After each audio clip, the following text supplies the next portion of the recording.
നമസ്കാരം. തെറ്റ് ചെയ്തെങ്കിൽ പാർട്ടി ആരെയും രക്ഷിക്കുകയോ സംരക്ഷിക്കുകയോ ചെയ്യില്ല.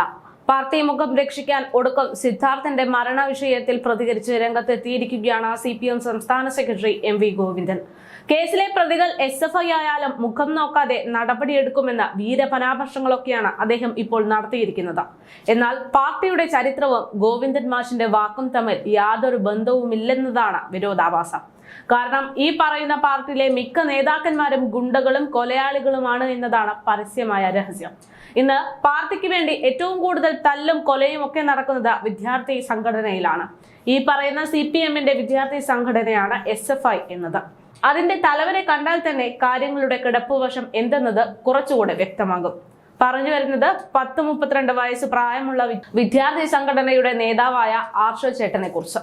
അദ്ദേഹത്തിന്റെ ചരിത്രം കൂടെ അറിഞ്ഞിട്ട് ഗോവിന്ദൻ മാഷിന്റെ പ്രസ്താവന ഒന്നുകൂടെ വിലയിരുത്തിയാൽ, അതായത് കുറ്റക്കാരെ പാർട്ടി മുഖം നോക്കാതെ നിയമത്തിന് വിട്ടുകൊടുക്കുമെന്ന് പറഞ്ഞതിന്റെ പൊരുൾ എന്താണ് എന്നത് വ്യക്തമാകും. അഭിഭാഷകനെ വധിക്കാൻ ശ്രമിച്ചതുൾപ്പെടെ 40ഓളം കേസിൽ പ്രതിയായ വ്യക്തിയാണ് PM ആർഷോ എന്ന ഈ സഖാക്കന്മാരുടെ നേതാവ്.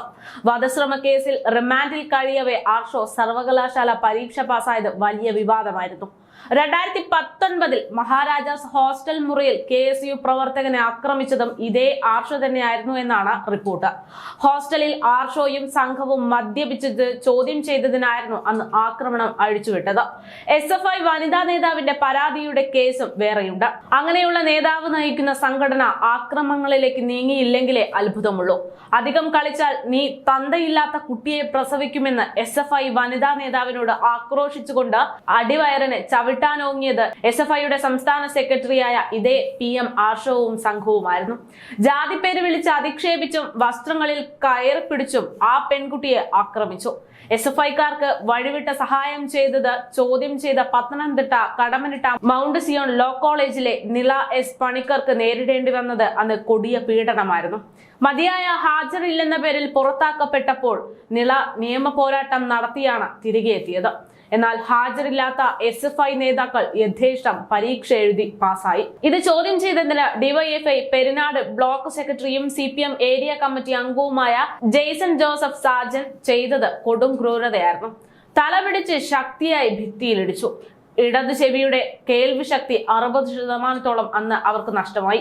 വലതു ചെവിക്ക് 20% കേൾവി ശക്തിയും പോയി. മാനസിക പീഡനങ്ങൾ സഹിച്ച് നിയമ പോരാട്ടത്തിനൊടുവിൽ ജെയ്സൺ ജോസഫ് സാജനെ കഴിഞ്ഞ ദിവസം കോളേജിൽ നിന്ന് പുറത്താക്കുകയും ചെയ്തു. SFIക്കാരുടെ മാനസിക പീഡനം കാരണം ആറ്റിങ്ങൽ സ്വദേശി ആത്മഹത്യക്ക് ശ്രമിച്ചത് തലസ്ഥാനത്തെ ചെങ്കോട്ട എന്നറിയപ്പെടുന്ന യൂണിവേഴ്സിറ്റി കോളേജിലായിരുന്നതെന്നും ഓർക്കേണ്ടിയിരിക്കുന്നു. TC വാങ്ങാനെത്തിയപ്പോഴും കോളേജ് മാറിപ്പോയിട്ട് പോലും SFI നടത്തിയ പീഡനങ്ങളും ചില്ലറയായിരുന്നില്ല. SFIയുടെ സമരത്തിന് പോയില്ല എങ്കിൽ കടുത്ത മാനസിക പീഡനത്തിന് ഇരയാകേണ്ടി വരും.